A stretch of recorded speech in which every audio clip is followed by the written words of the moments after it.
Aquí tenemos un ejemplo de profesores acusados de abusos sexuales contra estudiantes. Hay un voto, el 5285 de 1994 de la Sala Constitucional. Dice la Sala Constitucional que reconoce la potestad de la administración para separar a un servidor de su cargo en tanto se lleva a cabo el procedimiento disciplinario en su contra, a fin de que la investigación no se vea entorpecida por la presencia del acusado o no se vea perjudicada la propia administración o el servicio público. Mas, si esa medida es acordada, debe serlo con goce de salario, pues de lo contrario se violaría el principio de inocencia que asiste a todo administrado, en tanto no se demuestre por los medios legalmente establecidos. De lo contrario, se estaría en presencia de una sanción anticipada prohibida para la administración. Por el interés superior del niño, cuando existe una persona que ha sido indiciada como probable abusador de un menor, se separa cautelarmente al funcionario de su trabajo para evitar que esté cerca de los niños con salario. O en algunos casos también se lo reubica en labores meramente administrativas.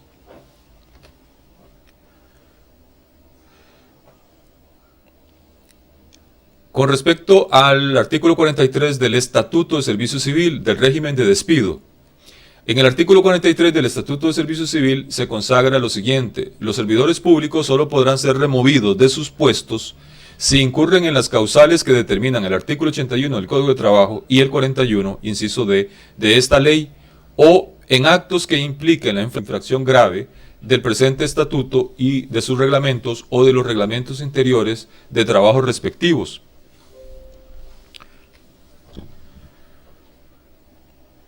El debido proceso para la procedencia de un despido.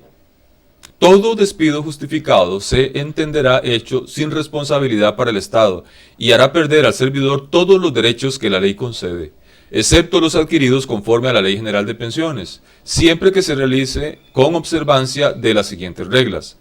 De conformidad con los artículos 39 y 41 de la Constitución Política, para imponer una sanción de despido u otra de cualquier tipo, tal como se ha venido discutiendo, debe concedérsele la oportunidad al presunto infractor para ejercer su defensa y debe necesariamente demostrarse su culpabilidad en estricto apego al ordenamiento jurídico, lo cual garantiza el debido proceso y evita la nulidad del procedimiento por indefensión.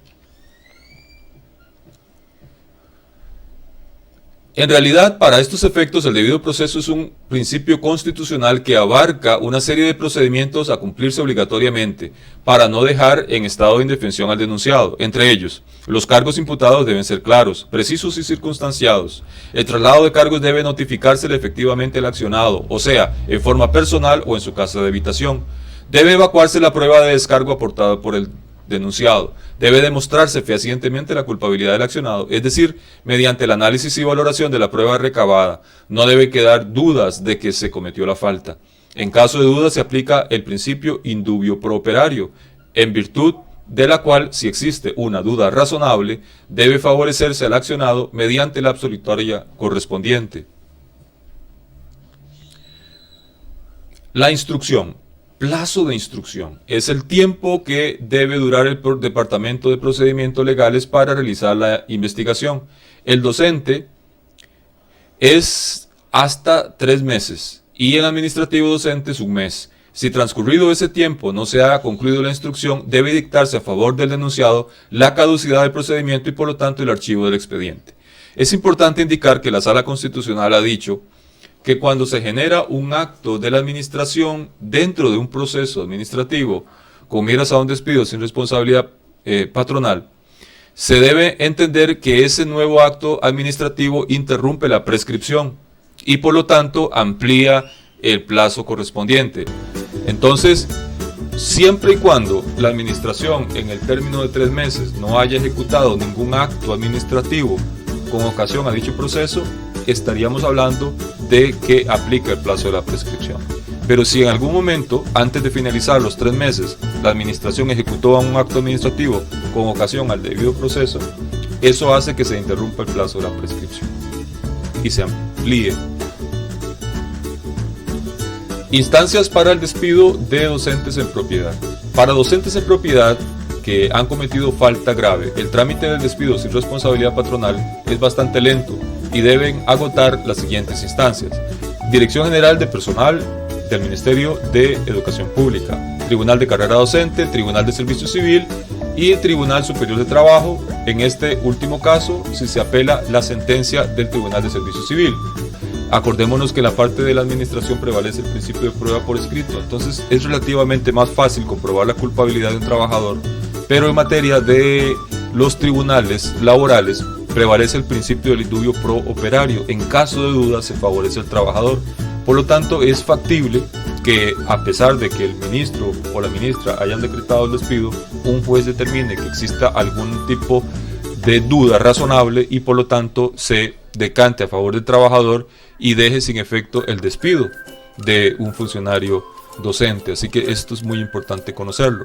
Por otra parte, en materia de los administrativos docentes, por ejemplo los directores, cuando existe una falta grave, el asunto pasa del departamento de personal directamente a los tribunales, al Tribunal de Servicio Civil y con el trámite correspondiente ante el ministro y la posibilidad de la apelación ante el Tribunal Superior de Trabajo.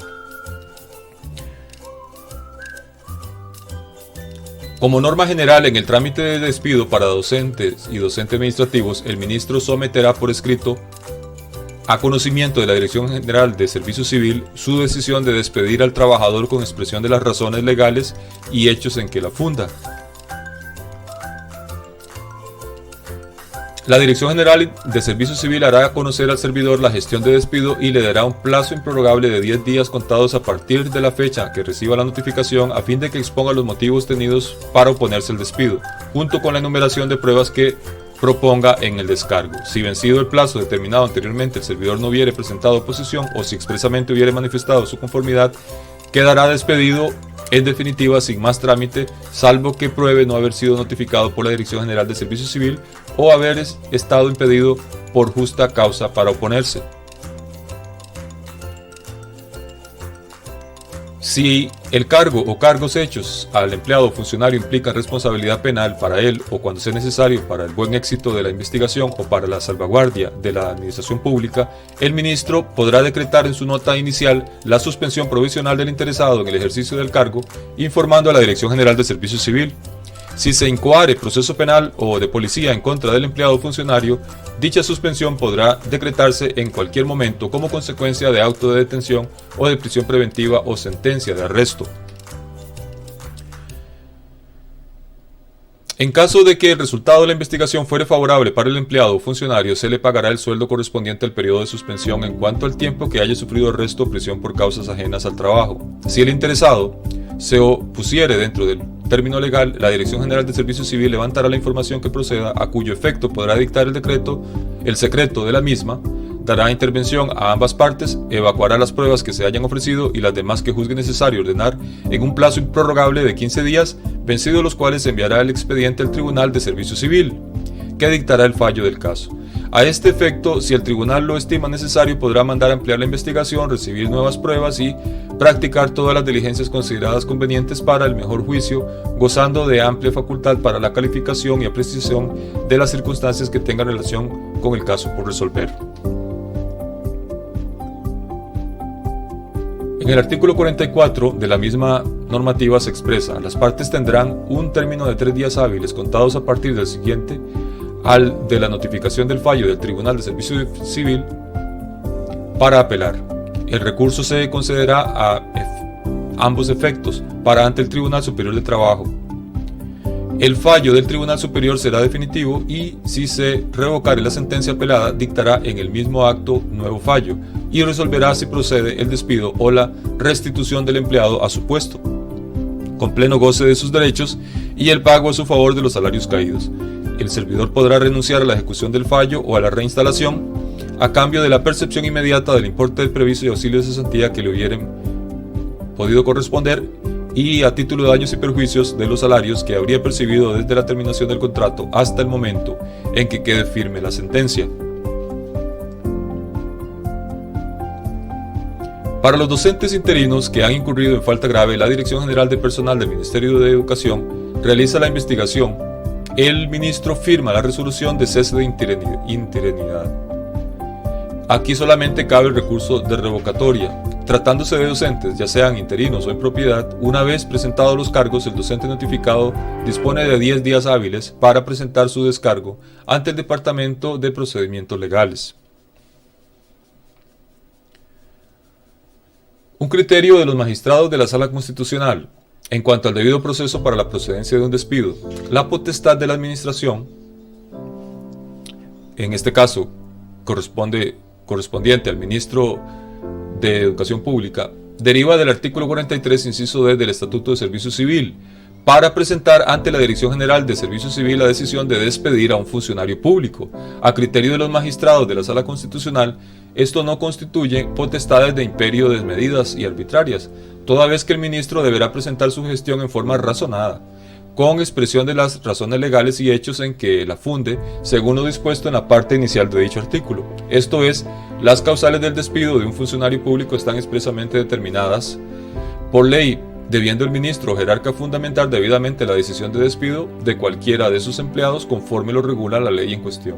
Por otro lado, la gestión ante la Dirección de Servicio Civil no constituye más que la iniciación de un proceso de investigación que puede concretarse o no en el despido de un funcionario público, dependiendo de los resultados del proceso iniciado, en el cual se garantizan los principios integradores del debido proceso, según lo dispuesto en los artículos 39 y 41 constitucionales. Voto de 1994, 5227. Procedimientos jurídicos para establecer sanciones orales, escritas y sanciones disciplinarias. El incumplimiento de cualquiera de las disposiciones anteriores y otras que expresamente establezca el ordenamiento jurídico constituye una falta disciplinaria leve, de alguna gravedad o grave, cuya debida y necesaria demostración producirá la imposición de una de las siguientes sanciones disciplinarias. Amonestación, que puede ser oral o escrita. En caso de falta leve, la amonestación oral y escrita no son excluyentes. Tratándose de faltas leves, es discrecional del director como funcionario que aplica el régimen disciplinario en una primera instancia. Tratándose de faltas leves, él es el que va a tipificar la falta y va a determinar si es una falta sancionable, ya sea con una amonestación verbal o con una amonestación escrita, o si utiliza el procedimiento que establece el Estatuto del Servicio Civil, se amonesta en forma verbal, una segunda vez una amonestación verbal y la tercera vez dentro del mismo mes calendario la amonestación escrita. Y si incurre una cuarta vez dentro del mismo mes calendario, pues vendría ya un procedimiento disciplinario por una falta ya de alguna gravedad, por reiteración de faltas leves, y el trámite sería ante el Departamento de Personal del Ministerio de Educación Pública. El que establece la forma de hacerlo va a ser propiamente el director. Suspensión del trabajo sin goce de salario hasta por un mes en el caso de faltas de alguna gravedad o graves, y tenemos la posibilidad del despido sin responsabilidad patronal en el caso de faltas graves.